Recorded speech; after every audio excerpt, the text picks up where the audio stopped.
डरावनी रातें YouTube channel पर आपका स्वागत है। भूत प्रेत पिशाच और शैतानों की रोमांचक कहानियां आपको इस चैनल पर सुनने को मिलती हैं।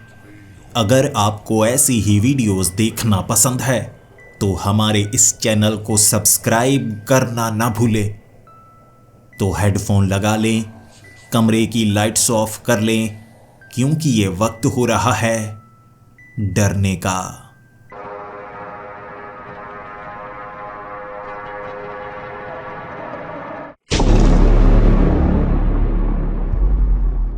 हेलो दोस्तों, मेरा नाम बलराम है और मैं उत्तर प्रदेश के एक छोटे से गांव का रहने वाला हूं। आज आपको मैं अपनी आपबीती बताने वाला हूं और आप भी खुद को मेरी जगह रखकर सोचिएगा आपको कितना डर लगेगा। सोचकर देखिए, अगर आपको पता हो कि आप कब मरने वाले हैं तो एक एक पल मौत के बराबर लगने लगता है। ऐसा लगता है कि मौत आपके कंधे के पीछे खड़ी है, बस किसी भी समय आप खत्म हो सकते हैं। और जैसे जैसे समय नज़दीक आता चला जाता है, सांस रुकने लगती है, जिंदगी अच्छी नहीं लगती और मैंने इसे पूरी जिंदगी भुगता है। बचपन में ही मुझे पता लग गया था कि जब मैं 50 साल का हो जाऊंगा, मेरा 50वां जन्मदिन, उस दिन मेरी मौत हो जाएगी। और ऐसा मुझे कब पता लगा था? ये मेरे पिता ने मुझे बताया था। उन्होंने मुझे पूरी कहानी सुनाई थी जैसे कि मेरे दादाजी के साथ हुआ था। इसकी शुरुआत मेरे दादाजी से हुई थी। उन्होंने जंगल में कुछ ऐसा देखा था जिसने उन्हें श्राप दे दिया और उन्हें कहा गया था कि जब वो 50 साल के हो जाएंगे उनकी मौत हो जाएगी और ये श्राप 3 पीढ़ियों तक चलेगा। मेरे दादाजी की मौत हुई थी तब जब वो 50वां जन्मदिन मना रहे थे। उस समय तो मेरा जन्म तक नहीं हुआ था, लेकिन फिर जब मेरा जन्म हुआ, बचपन से ही ये बातें मैं सुनता आया था और मेरे पिता ने कहा था कि उनकी मौत भी उनके 50वें जन्मदिन पर हो जाएगी। ये श्राप उन्हें छोड़ने वाला नहीं। और दादाजी कहा करते थे, इससे बचने का तरीका ढूंढो। मेरे पिता ने भी मुझे वही कुछ सिखाया जो मेरे दादाजी ने मेरे पिता को सिखाया था। मेरे पिता मुझे कहा करते थे, तुम्हारे दादाजी इसी जंगल में गए थे और यहाँ जंगल के बीच उन्हें एक ऐसा गांव मिला था जहां से उन्हें यह श्राप मिला। उसके बारे में वो कभी बताना नहीं चाहते थे, बस ये कहते थे कि चुनाव होगा, 50वें जन्मदिन पर चुनाव होगा और मौत मिलेगी। इसीलिए हमारे परिवार में हमेशा शोक का माहौल रहता था। और जब मेरे पिता का 50वां जन्मदिन था, उनकी भी मौत हो गई और उस समय मैं 20 साल का था। मुझे यकीन ही नहीं था। मेरे पिता कह रहे थे कि मैं मरने वाला हूं। कुछ दिन पहले तक वो कहते रहे, लेकिन उस समय मैं गांव में था ही नहीं। मुझे नहीं पता था ये कहानी सच साबित हो जाएगी। और बस उसके बाद से मैं डरने लगा। जैसे जैसे मेरी उम्र बढ़ती गई, मुझे लगता गया मेरे पास कम समय बचा है, क्या मुझे उस गांव को ढूंढ लेना चाहिए। लेकिन वो गांव मेरे पिता भी ढूंढ नहीं पाए थे, तो मैं कैसे ढूंढ पाता। और दादाजी ने कहा तो था, वो एक रहस्यमय गांव है, उसे आसानी से ढूंढा नहीं जा सकता और वहां पर कोई इंसान तो नहीं जा सकता, ये शरीर वहां पहुंच ही नहीं सकता। बस ये बातों ने मेरे पिता को बहुत डराया। जंगल में उन्होंने बचने के कई तरीके ढूंढे, लेकिन अंत में उन्हें मौत ही मिली। मैं अब 30 साल का हो चुका हूं और मुझे लगता है मुझे शादी कर लेनी चाहिए, लेकिन फिर सोचता हूं किसी की जिंदगी क्यों बर्बाद करनी।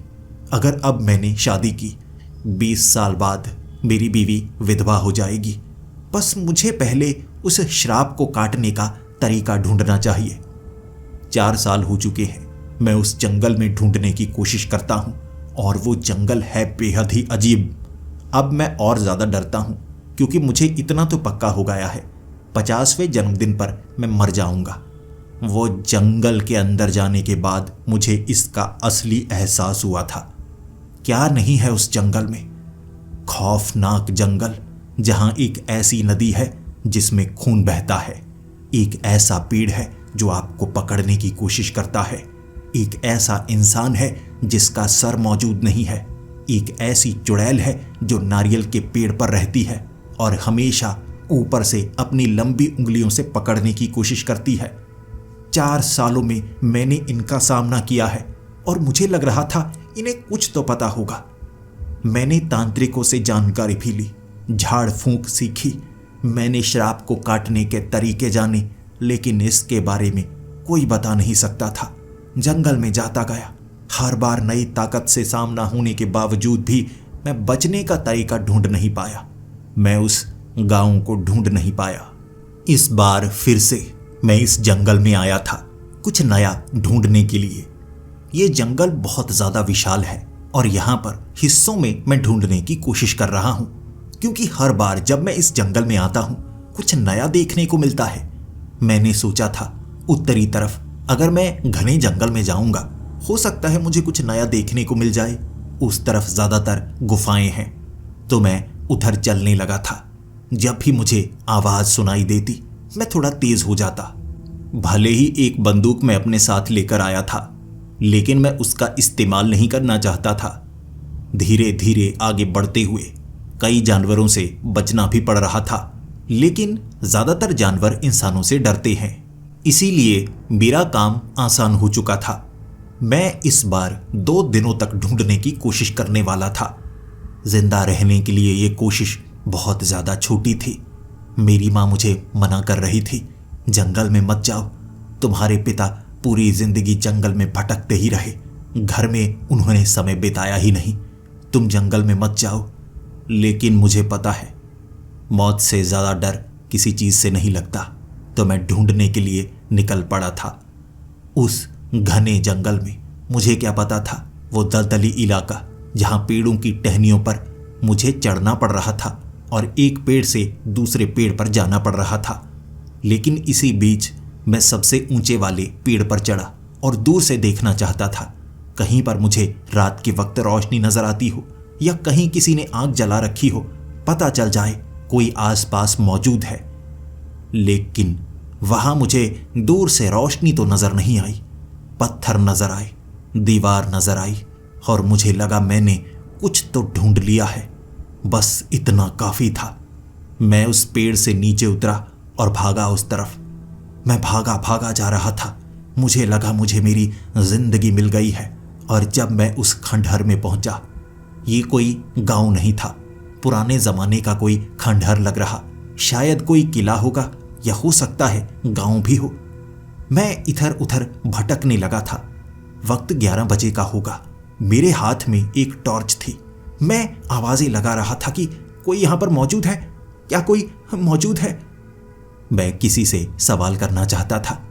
मुझे लगा कोई तो मिलेगा जिससे मैं पूछूंगा अपने उस श्राप के बारे में। शायद मेरे दादाजी ने इसी गांव को ढूंढा होगा, लेकिन ये पक्का नहीं था। एक जगह पर मुझे गुर्राने की आवाज सुनाई दी। पहले तो मुझे ऐसा लगा ये शेर की आवाज है और मैं सहम चुका था। 50 साल की उम्र में मेरी मौत लिखी थी, लेकिन मेरी एक गलती मुझे पहले भी मार सकती थी। यही कारण था मैं छिपते छिपते उस जगह पर पहुंचा था और वहां पर पत्थर के ऊपर रखा हुआ एक ताबूत मुझे नजर आया और मैं सोचने पर मजबूर हो गया, यहां आसपास कोई कब्रिस्तान तो लगता नहीं। ये पत्थर भी ऐसे सजाया गया है और ऊपर चमकदार लकड़ी का ताबूत रखा गया है और आवाज ताबूत के अंदर से आ रही है। मुझे लगा मुझे उस ताबूत के अंदर देखना चाहिए। ऐसा तो नहीं लगता इस ताबूत के अंदर एक बड़ा शेर समा सकता है, तो ये गुर्राने की आवाज कहां से आ रही है। सहमते सहमते धीरे धीरे आगे बढ़ते हुए मैंने उस ताबूत के ऊपरी हिस्से को हटाया। लकड़ी काफी भारी थी। लकड़ी सरकती हुई दूसरी तरफ गिर चुकी थी और उसके बाद टॉर्च की रोशनी जैसे ही मैंने अंदर डाली, पहले मुझे लगा था ये क्या किसी भालू का सर है, लेकिन वो कोई भालू का सर नहीं था। वो एक इंसान था जिसके शरीर पर बहुत ज्यादा बाल थे और ताबूत था भी तो 8 फुट का। जब उसने अपनी आंखें खोली थी ना, तभी मैं समझ गया मैं एक बड़ी मुसीबत में हूं। ये एक शैतानी ताकत है जो ताबूत में कैद की गई होगी और गलती से उस गांव को ढूंढने की मेरी कोशिश में ये क्या आज़ाद कर दिया मैंने। उसने अपने हाथों से धक्का दिया था और उस ताबूत की धज्जियां उड़ाकर रख दी थी। फिर वो उठा और खड़ा हो गया। वो एक शैतान था, एक भयानक शैतान, जिसने अपने हाथ से उस पत्थर का कचूमर बना दिया था जो उसके हाथ में अभी अभी आया था। बस मैं तभी समझ गया, इससे लड़ने में कोई खास फायदा नहीं है। ये मुझे मौत के घाट उतार देगा, मुझे भागना चाहिए। और इसी में समझदारी थी। उसके चलने की रफ्तार कम थी, यही बात थी जो मुझे बचा रही। लेकिन खंडहर भूल भुलैया की तरह था। बार बार घूमकर मैं बिल्कुल उसके सामने आ जाता और एक बार मैं उसकी पकड़ में आने ही वाला था। मैं नीचे बैठा उसकी टांगों के बीच से निकल गया। लंबी टांगें थी उसकी, लेकिन फिर उसने दीवार पर जो मुक्का मारा था, पत्थर की बनी हुई दीवार थी, मुक्के से उसने दीवार को नीचे गिरा दिया था। तब मुझे अपनी मौत यहीं पर नजर आ गई थी। ये तो कोई शैतान है, इससे लड़ा नहीं जा सकता, क्या करूं? मुझे जितनी जानकारी मिली थी, मैं तांत्रिकों से, जादूगरों से, साधु बाबाओं से, अघोरियों से मिलकर जानकारी जुटाता था और यहां मुझे अपनी जानकारी विफल लग रही। ये कोई मुर्दा ताकत नहीं है, ये जिंदा ही है। इस पर ऐसे किसी तंत्र मंत्र का असर नहीं होगा, लेकिन इसका शरीर ताकतवर है। हो सकता है किसी वरदान या किसी श्राप के कारण। भूल भुलैया से बाहर निकलने का जैसे ही मुझे रास्ता मिला, मैं तो बड़ी तेजी से वहां से भागा था और वो मेरे पीछे ही था। और जैसे ही मैं उस खास हिस्से से निकला था, मैं नीचे गिर गया था और मैंने पीछे मुड़कर देखा था। वो जो शैतान था ना, भूल भुलैया से बाहर नहीं आ सकता था। वो अपना पैर बाहर रख ही नहीं पा रहा। कोई अजीब सी ताकत उसे धक्का देकर अंदर गिराई जा रही। शायद किसी श्राप के कारण वो इस खंडहर के साथ जुड़ा हुआ था। मैं थका हुआ हाँफ रहा था, वो मुझे घूर रहा था और उसके बाद वो उस खंडहर के अंदर चला गया। जो कोई उस खंडहर के अंदर जाएगा उसे शायद अब मौत मिलेगी, लेकिन मैं तो बच चुका हूं ना। तो मैं वापिस आने लगा। आज फिर से मैं हार चुका था। एक नई ताकत से मेरा सामना हुआ था और हर बार की तरह मैं मौत के मुंह से बचकर आ चुका था। लेकिन इस बार शरीर सच में बहुत ज्यादा थक चुका था। चलते चलते वापस आने की मेरी कोशिश नाकाम होती हुई लग रही। मेरे पास पीने के लिए पानी नहीं था, मैंने कुछ खाया नहीं था, थोड़ा जख्मी था, बार बार मुझे रुकना पड़ रहा था और भूख ज्यादा लग रही। जब मैं एक पत्थर पर बैठा हुआ था और आसमान की तरफ देखकर भगवान को कह रहा था, कोई और मुसीबत मेरे पास मत भेज देना। मुझे क्या पता था एक मुसीबत कब से मेरा पीछा कर रही है। मेरा पीछा एक आदमी कर रहा था। जैसे ही मैं उस पत्थर पर बैठा था, पीछे से मुझे आवाज तो आई थी, लेकिन मुझे नहीं लगा था कोई इंसान होगा। कुछ देर बाद वो आदमी बाहर आया और कहने लगा, भाई मुझे प्यास लगी है, कुछ पीने के लिए पानी ही दे दे। ये आवाज सुनकर पहले तो मैं घबरा गया था, क्योंकि ये जंगल शापित माना जाता है और यहाँ पर अलग अलग तरह की प्रेत आत्माएं और शैतानी शक्तियां मौजूद हैं। ये कोई इंसान नहीं होगा, कोई ताकत ही होगी। ये सोचकर मैंने कहा, देखो मेरे पास कुछ नहीं है, मुझे कुछ समय आराम करने दो, मेरे नज़दीक मत आना। लेकिन फिर वो मेरे नज़दीक आने लगा।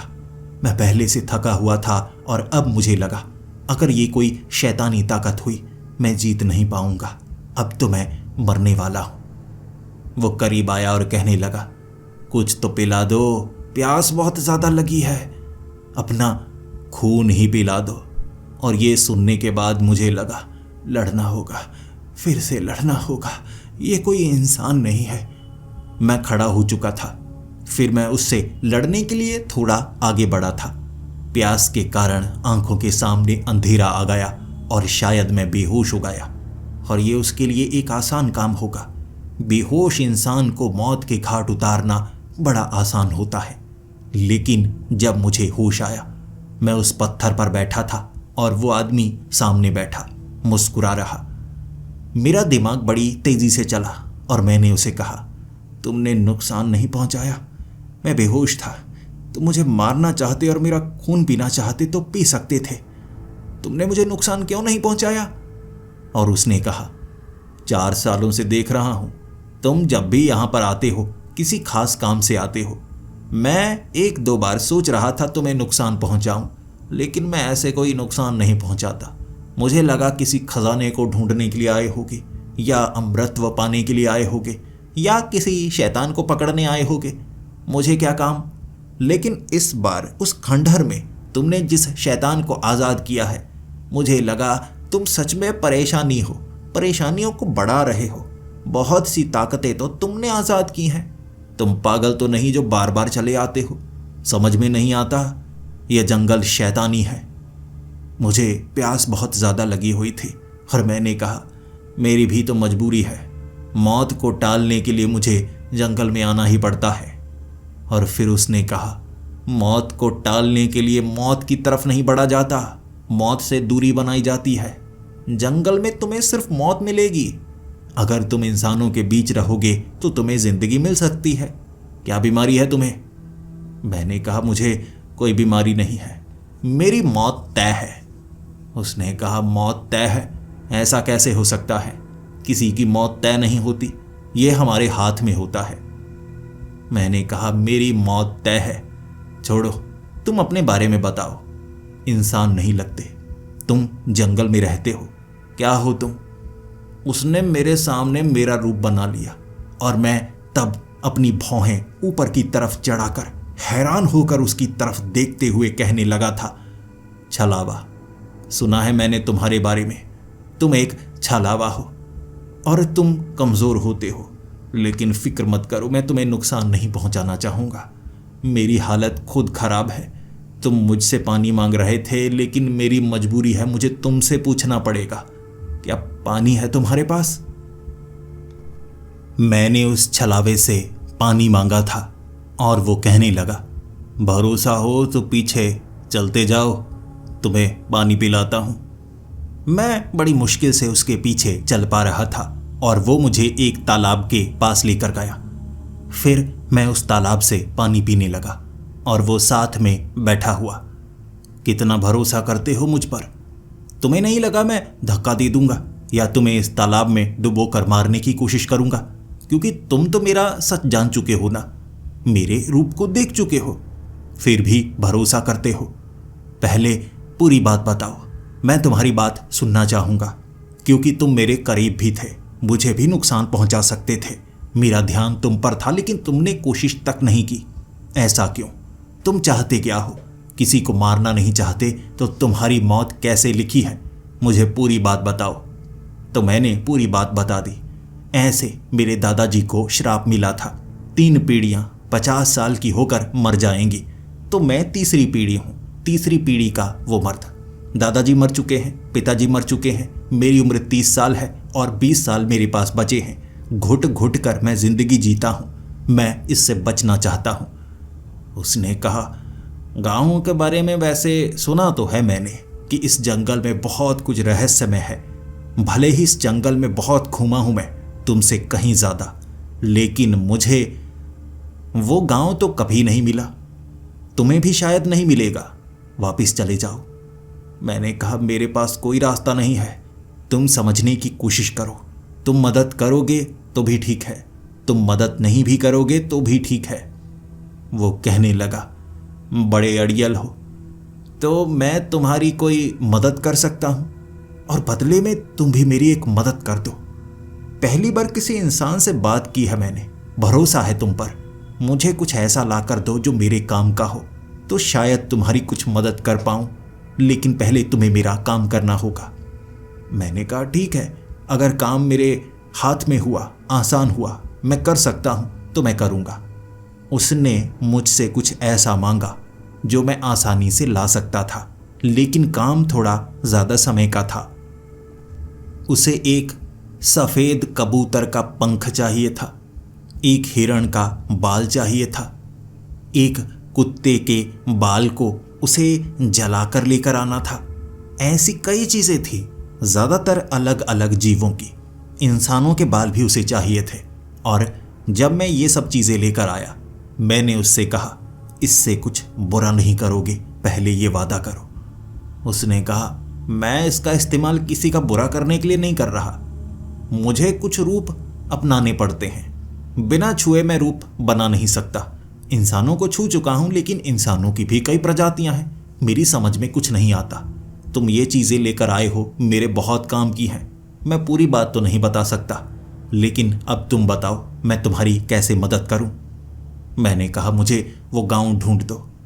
उसने कहा, माफ़ करना, ये काम मेरे लिए बहुत मुश्किल है। तुम जो सामान लेकर आए हो, अगले 2 महीने तक इस जंगल में मुझे एक जादू करना है। उसके बाद ये मेरे काम की चीज़ होगी। तब तक तुम्हारे लिए एक चीज़ कर सकता हूँ जो तुम्हारे काम आए। तुमने कहा ना उस गांव को कोई इंसान ढूंढ नहीं सकता, तो तुम छलावा बन जाओ। एक छलावे के पास ताकत होती है शरीर बदलने की। सिर्फ शरीर वो बदल ही नहीं सकता, अपना शरीर किसी को दे भी सकता है। शरीर की अदला बदली कर लो, फिर एक छलावा बनकर जंगल में बहुत कुछ कर सकते हो।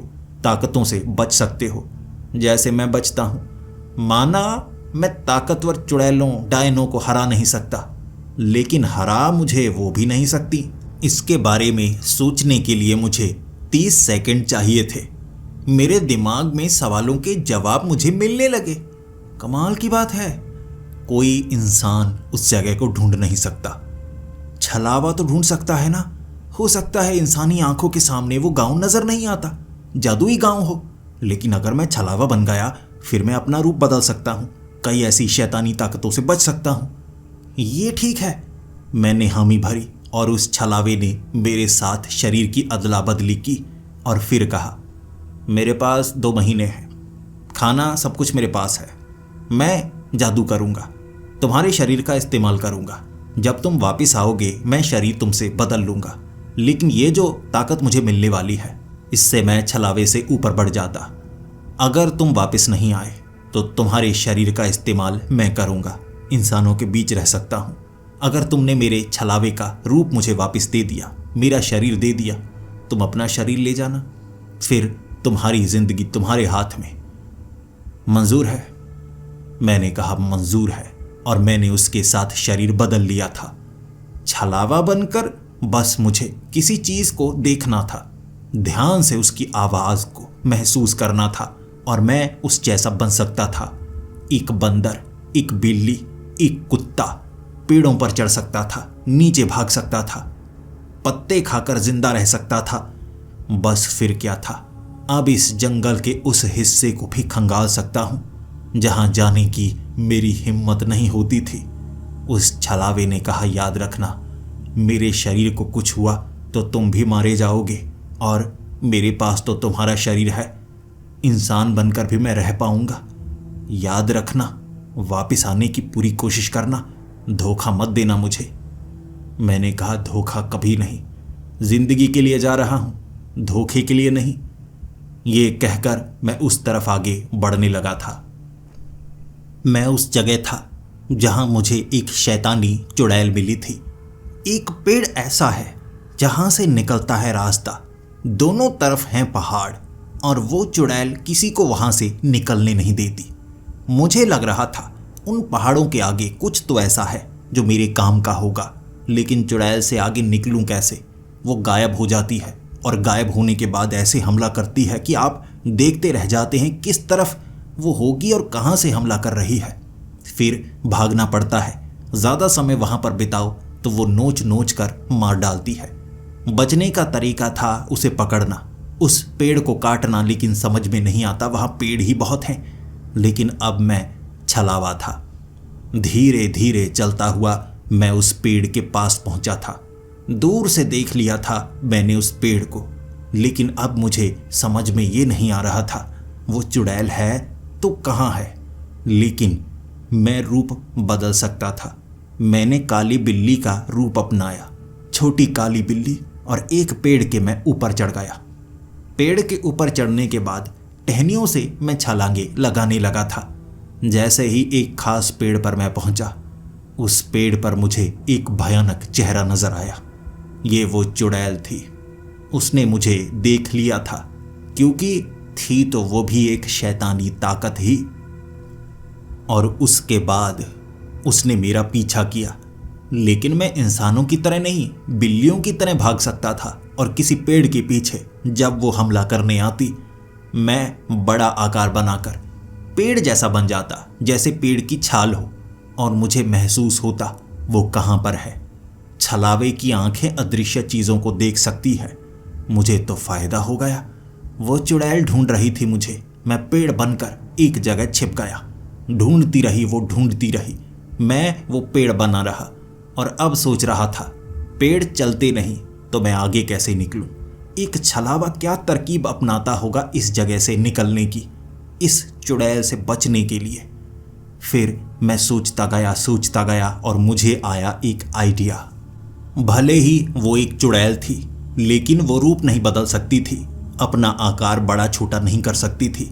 मैं पेड़ से बदलकर एक इंसान बन गया और फिर एक इंसान बनकर मैं भागा भागा जा रहा। देख पा रहा था मैं उसे, और जैसे ही उसने हमला करने की कोशिश की, मैंने दिशा बदल ली।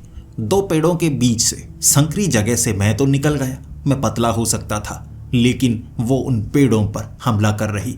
दूसरी तरफ बिल्ली बनके मैं पेड़ पर चढ़ा और बंदर बनकर दूसरे पेड़ पर छलांग लगा दी। वहां से रूप बदलकर मैं नीचे इंसान बनकर उतरा था और वो चुड़ैल, उसका दिमाग घूमने लगा। और फिर मैंने महसूस किया, छलावे का शरीर तो बड़ा कमाल का होता है। सामने वाला समझेगा तो समझेगा कैसे। 1 मिनट में रूप बदला, दूसरी जगह पहुंचते ही पेड़ बन जाओ। वो चुड़ैल जब भी उसे लगता मुझे पकड़ चुकी है, वो दिमाग को घुमाने लगती। आंखें उसकी चौंधिया जाती, क्योंकि सामने पहुंचते ही मैं पेड़ बन जाता और वो पीछे देखती कि वो तो गायब हो गया। कैसे? फिर इधर उधर झांकने लगती और ऐसे मैंने वो पेड़ों के झुंड को पार कर लिया था। वहां से आगे निकलने के बाद वो चुड़ैल एक खास जगह छोड़ नहीं सकती थी और मुझे पता लग गया वो कौन सा पेड़ है। और उस जगह खड़ा होकर मैंने अपने रूप को अपनाया, जो मेरा इंसानी शरीर था। और फिर मैंने उसे कहा, तेरा ये पेड़ है ना जिससे तू जुड़ी है, जब ये तेरा पेड़ कटेगा तेरी मौत होगी। वो घबरा गई, क्योंकि एक छलावा बनकर उसका सच पता कर लिया था। और फिर वो कहने लगी, मैं इस जगह की द्वारपाल हूं, मेरी भी मजबूरी है। मैं किसी को मारना नहीं चाहती, लेकिन सुरक्षा करना मेरा भी काम था। तुम पार कर ही गए हो तो अब आगे जा सकते हो। वैसे भी आगे इंसानों को जाने नहीं दिया जाता, लेकिन तुम तो एक छलावे हो ना, तुम जा सकते हो। मुझे शुरू में ही पता चल गया था। बस फिर क्या, इस रूप में मैं आगे बढ़ सकता हूं, तो मैं आगे बढ़ने लगा। और अब मैं ये समझ गया, ये वो जगह है जहां पर हो सकता है वो गांव हो, वो शापित गांव जिसे कोई इंसान ढूंढ नहीं सकता। वहां पेड़ों के पास मैंने पत्थर देखे। ये पत्थर ऐसे थे जैसे एक बड़ा इंसानी सर हो। मैं उस पत्थर को करीब से देखता गया, मुझे कुछ समझ में नहीं आया। फिर मैंने दूसरा पत्थर देखा। ऐसे वहां पर 5 पत्थर थे। वो कोई ज्यादा बड़ी जगह नहीं थी। 3 पहाड़ों के बीच में एक छोटी सी जगह। घूमा, मैं अच्छे से घूमा और पता लग गया यहां पर कोई गांव नहीं है। तो वो चुड़ैल इस जगह की सुरक्षा क्यों करती है? और वो चुड़ैल ही है क्या? कहीं और पहाड़ के ऊपर से चढ़कर भी तो यहां पहुंचा जा सकता है। हो सकता है पहाड़ों के ऊपर भी कुछ हो, लेकिन इस जगह की सुरक्षा क्यों की जाती है? क्या है यहां पर? उन सरों को बार बार मैं देखे जा रहा। मेरी समझ में कुछ नहीं आ रहा था। ऐसा लग रहा था जैसे ये एक पहेली हो। तो पहेली को मैं सुलझाऊं तो सुलझाऊं कैसे? ऐसा गांव जो जंगल में है और इंसान वहां पहुंच नहीं सकता, कैसे? फिर मैं एक पत्थर के पास पहुंचा। मैंने उसे उठाना चाहा, लेकिन मैं तो भूल गया था मैं एक छलावा हूं इस समय, और छलावे कमजोर बहुत होते हैं। इतने भारी पत्थर को शायद मैं उठा ना पाता, लेकिन मैंने तो उठा लिया। वो पत्थर दिखने में बहुत भारी था, लेकिन प्लास्टिक की तरह हल्का था पत्थर ही। ऐसा पत्थर जिंदगी में कभी नहीं देखा जो इतना हल्का हो। फिर मैंने उसे उठाया और मुझे लगा इस पत्थर को कहीं ना कहीं तो रखना होगा। कहाँ रखना चाहिए? और मुझे सामने एक खंडहर नजर आया था। पहले तो दिखा ही नहीं, कि वो क्या है, चौकोर ढांचा सा, या मुझे लगा छोटी छोटी पहाड़ियाँ सी बनी हुई हैं, कोई 4 से 5 फुट की। अब लगा वो तो कंधों जैसे हैं, तो कंधों के ऊपर ही तो सर होते हैं, 5 कंधे, और ये हाँ 5 ही तो सर हैं। मैंने कंधों के ऊपर 5 सरों को रखा और फिर कंधे नीचे झुक गए। वो जो पत्थर थे ना, लुढ़क कर उसी जगह पहुंच चुके थे जहां पहले थे, लेकिन कंधे नीचे गए और बीच में से एक रास्ता खुल चुका था। वहां एक छेद बन गया और मैंने बिना सोचे उस छेद में छलांग लगा दी, क्योंकि वो कंधे दोबारा वापस आ रहे थे और वहां शायद ये अंदर जाने का रास्ता बंद हो जाता और मुझे दोबारा कोशिश करनी पड़ती। मैंने जब छलांग लगाई, मैं एक गुफा में था, एक ऐसी कमाल की गुफा जहां तक पहुंचने की कोशिश मेरे पिता ने की थी, लेकिन वो पहुंच नहीं पाए थे, और शायद इस जगह को ढूंढने की कोशिश मेरे दादाजी ने भी की होगी। दीवारों के ऊपर बनाए गए चित्र मैं देख पा रहा था। कुछ इंसानी चित्र थे तो कुछ ऐसे चित्र थे। वो जीव क्या थे जो इंसानों जैसे तो लग रहे, लेकिन कुछ अलग थे। उनके शरीर के अंदर से कुछ धुएं जैसा निकलता हुआ दिखाया गया था। सर भी थोड़े बड़े आकार के थे। वो कोई परग्रही नहीं थे, जैसे यहीं के जीव हों। जानवरों के बीच बनाए गए वो चित्र लग रहे, और गुफा के हर तरफ ऐसे ही चित्र थे। मुझे लगा मुझे आगे बढ़ना चाहिए, देखना चाहिए। मैंने कुछ ऐसा ढूंढा है जो कोई ढूंढ नहीं पाया है, तो मुझे आगे बढ़ना ही होगा। कदम मैंने बढ़ाने शुरू कर दिए। धीरे धीरे बढ़ रहा था आगे की ओर, और आगे मुझे गुफा एक समान ही नजर आ रही थी। मैं आगे बढ़ रहा था तो उस गुफा में मैं एक ऐसी जगह पर पहुंचा जहां पर एक झरना था, और झरने का पानी ऊपर से नीचे नहीं गिर रहा था, नीचे से ऊपर जा रहा था। मैंने हाथ लगाया तो झरने का बहाव इतना ज़्यादा तेज था, और मैं समझ गया अगर मैंने इस पानी को पार करने की कोशिश की तो ये झरना मुझे इस गुफा से बाहर धकेल देगा, और फिर से मुझे यहाँ आने में परेशानी होगी। क्या पता मैं जंगल के किस हिस्से में पहुँच जाऊँ, तो इस झरने को मैं पार करूँ तो कैसे पार करूँ। मैंने आसपास चीज़ों को देखा। ढेर सारी लकड़ी वहाँ पर पड़ी हुई थी। शायद लकड़ी से नाव बनानी होगी, जैसा कि दीवारों पर नाव के चित्र बने हुए थे। लेकिन फिर मुझे लगा काम इतना आसान नहीं लगता। नाव के चित्र बनाए गए हैं और यहाँ पर रस्सी और लकड़ियाँ रखी गई हैं। ऐसा ना हो कि मैं नाव बनाऊं और इस पानी से आगे निकलने की कोशिश करूं तो यहाँ बहाव में मेरे साथ कुछ हो जाए। तो कोई और तरीका नहीं हो सकता? पानी नीचे से निकल रहा है और ऊपर जा रहा है। क्या यहाँ से निकलने का कोई और रास्ता हो सकता है? मैंने एक रास्ता ढूंढ लिया। इसीलिए इस जगह से कोई इंसान नहीं आगे निकल सकता था, छलावा जरूर निकल सकता था। एक छेद था जहां कोई पानी नहीं। छोटी बिल्ली का रूप बनाकर मैं उस छेद से आगे पहुंच गया। मुझे पीछे वो झरना नजर आया, लेकिन मैं ये सोच रहा था अगर मेरे दादाजी यहां पर आए होंगे तो कैसे आए होंगे, क्योंकि वो तो इंसान थे। अगर उन्हें श्राप मिला तो किसने श्राप दिया? ये दादाजी ने कभी नहीं बताया था मेरे पिता को, और मेरे पिता अगर ये जानते होते शायद कुछ नया करते। मैं थोड़ा ही आगे निकला था। उस गुफा में मुझे एक लकड़ी का दरवाज़ा मिला। मुझे लगा इस दरवाजे को आसानी से तो खोला नहीं जा सकता होगा। करीब जाकर देखता हूँ, और जब मैं उस दरवाजे के करीब पहुँचा, उस दरवाजे की 2 आंखें थीं और 2 बाजुएं। लकड़ी की बनी हुई वो बाजुएं लग रहीं जो मुझे पकड़ना चाहती थी। इसीलिए मैंने दरवाजे से दूरी बनाई। वो दरवाज़ा मुझसे बात कर रहा था। तुम्हें पार जाना है तो तुम्हें खुद की कुर्बानी देनी होगी।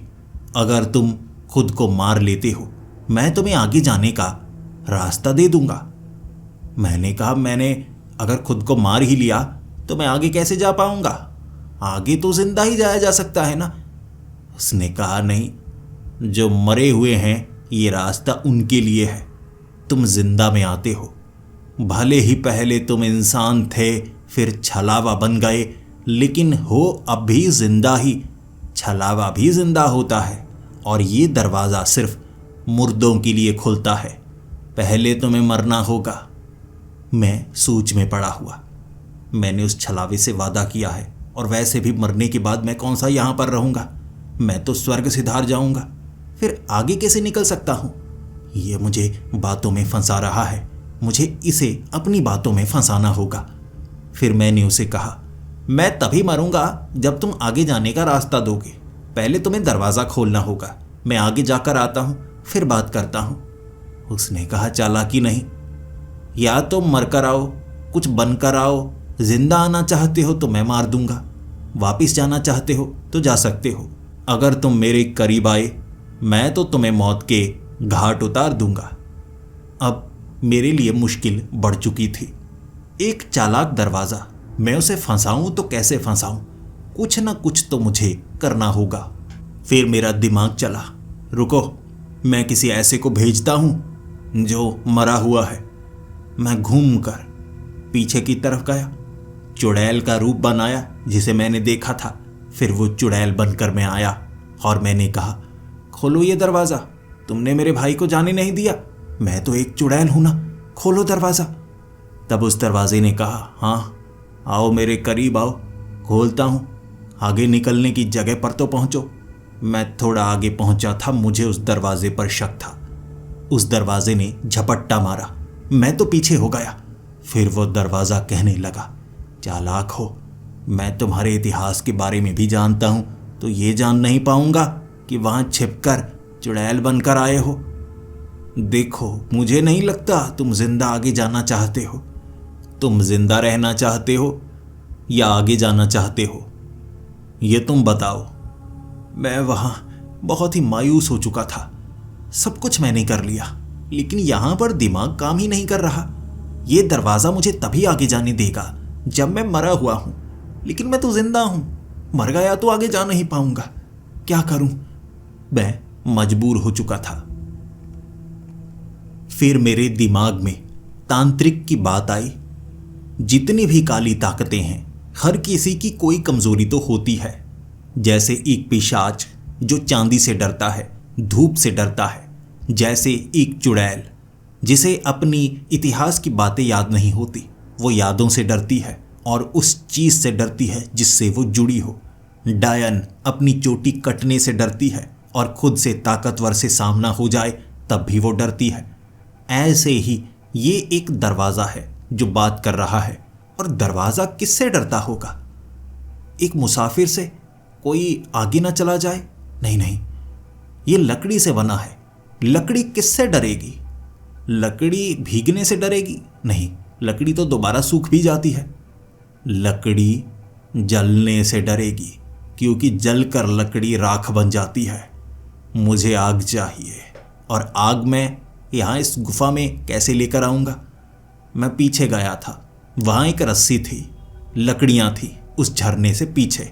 लकड़ी और उस रस्सी को मैंने झरने के बीच से फेंका, वो पार हो गए, लेकिन मैं उस छोटे से छेद से निकला। रस्सी लेकर आया, कुछ लकड़ियाँ थी। मैं रस्सी को लपेटकर एक लकड़ी के बीच उसे घिसाने लगा। इस तरह धीरे धीरे लकड़ी गर्म होने लगी और वो दरवाज़ा कहने लगा, ये क्या कर रहे हो? यहाँ पर घर बसाना चाहते हो? मैंने कहा, अभी बताता हूँ, इंतज़ार कर। जब लकड़ी गर्म हो गई घिस घिस कर, तो उसमें आग लगने लगी। हल्का सा बुरादा मैंने बनाया था, लकड़ी जलने लगी। और जब लकड़ी जलने लगी थी, मैंने उस दरवाजे की आवाज़ में घबराहट महसूस की। फिर एक लकड़ी जलती हुई मैंने उस दरवाजे के पास फेंकी। वो दरवाज़ा कांपने लगा था। उसके हाथ कभी इधर कभी उधर, लकड़ियाँ जला जला कर मैं फेंक रहा और कह रहा, तुम भी जिंदा हो, तुम आग से डरते हो, तो तुम इसके रक्षक कैसे बने? मुझे आगे जाने दो, वरना जला डालूंगा। मैंने दरवाजे के पास आग जलाई थी, लकड़ियाँ इकट्ठी कर दी थी। दरवाजे को खुलना पड़ा और इस तरह मैंने उस दरवाजे को पार किया था। वो दरवाज़ा अब पार हो चुका था। अब मुझे आगे की मुसीबत से पार पानी थी। मुझे अब उस गुफा से बाहर निकलने का रास्ता नजर आ रहा था और बाहर से अजीबोगरीब आवाज़ें आ रही। ऐसा लग रहा था जैसे कई लोग हों, भीड़ हो। जब मैं उस गुफा से बाहर निकला था, मुझे उम्मीद नहीं थी मैं इस जगह तक पहुंच पाऊंगा। जो काम मेरे पिता नहीं कर पाए, मैंने वो काम कर दिया था। ये ऐसा गांव था जो सोच से परे। घरों के डिजाइन ऐसे थे जो एक खास काले पत्थर से बने हुए और बड़े घुमावदार। कई जगह खिड़कियां थी जो अपना आकार बदल रही, आंखें लग रही थी वो। और जितनी आवाजें यहां पर आ रही थी वो लोगों की थी। लेकिन ये ना तो भूत प्रेत थे, ना इंसान थे। क्या चीजें थी ये? बिल्कुल इंसानी शरीर की तरह थे वो, लेकिन जैसे इतनी तेजी से कांप रहे हों। मुझे उनके आर पार नजर आ रहा था। उनकी आंखें दो थीं, लेकिन बड़ी धुंधली सी।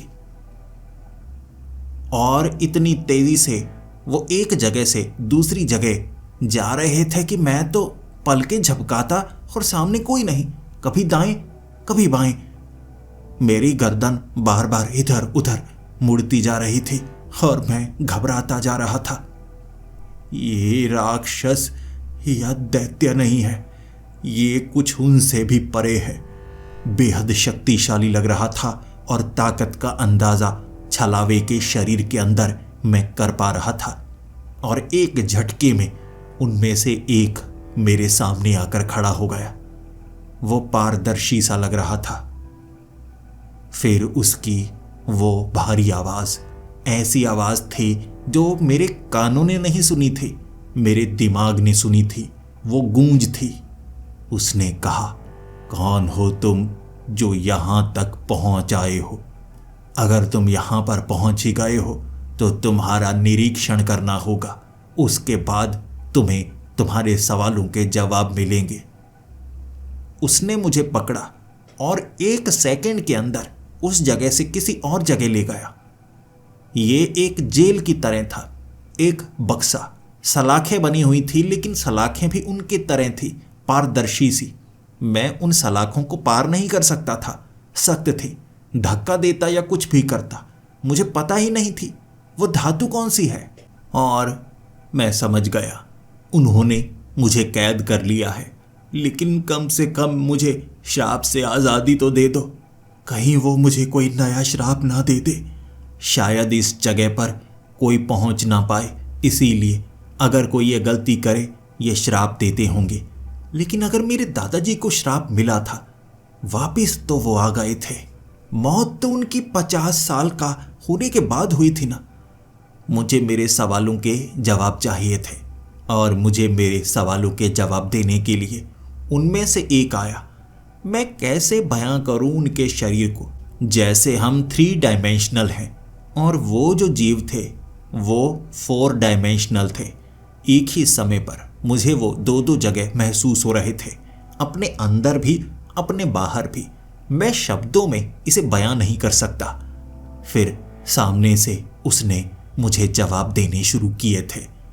बलराम हो तुम, हमें उम्मीद थी तुम यहां पर पहुंच जाओगे, चाहे पहले पहुंचो या बाद में।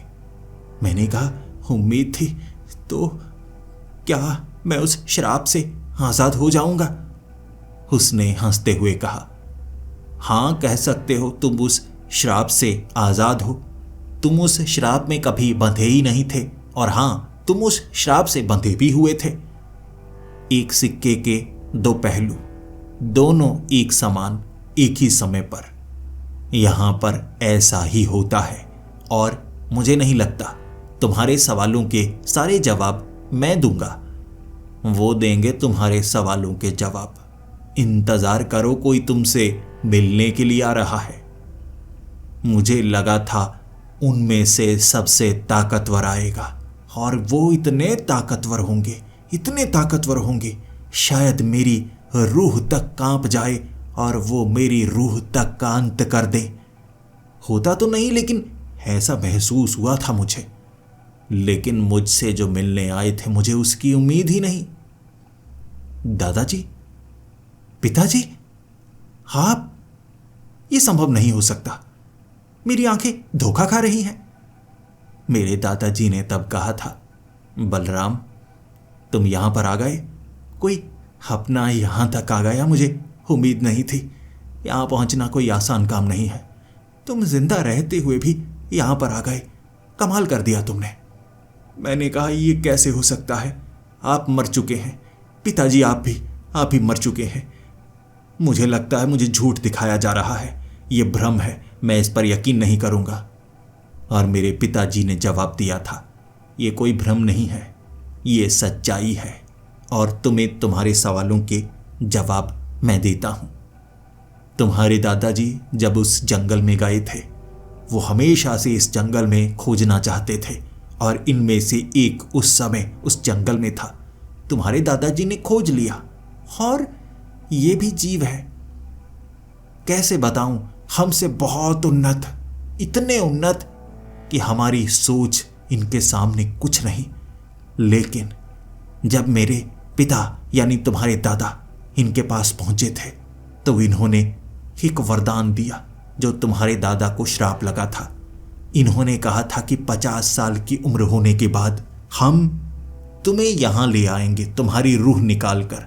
रूह निकलती एक नया शरीर मिलता, और 50 साल की उम्र होने पर तुम्हारे दादा यहां आ गए। लेकिन एक नियम, यहां पर आने के बाद यहीं का होकर रहना पड़ता है। यहां उम्र मिलती है 1000 साल की, हम 1000 साल तक जिएंगे इनके साथ। ये बहुत उन्नत है, हम बिल्कुल अलग तरीके से रह सकते हैं। मैंने भी यही चुनाव किया, मैं भी मरा नहीं था, मेरी रूह निकली। हमें लगता रहा ये अभिशाप है, लेकिन असल में ये वरदान था। और तुम भी 50 साल की उम्र होने पर यहां पर आते, ये तुम्हारी रूह को ले आते।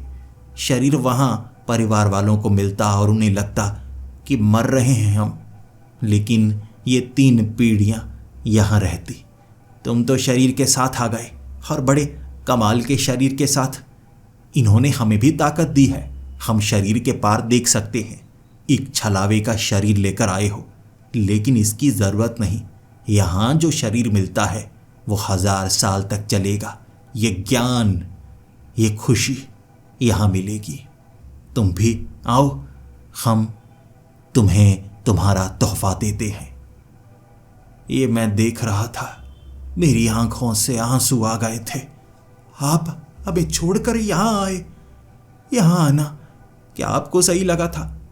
उन्होंने कहा, लंबी उम्र और ये सुख, ये वहां नहीं मिल सकता। हमें ज्ञान चाहिए था, तुम्हें भी तो ज्ञान चाहिए।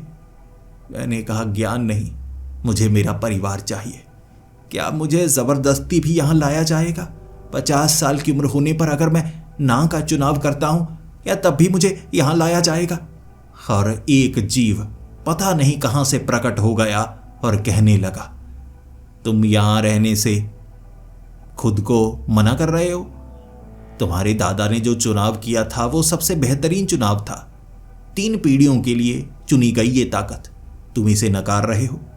मैंने कहा, हाँ, मैं इसे नकारता हूं। मैं जिंदगी चाहता था, भले ही यहां ज्यादा लंबी जिंदगी मिलेगी, लेकिन मैं अपने परिवार के साथ रहना चाहता हूं।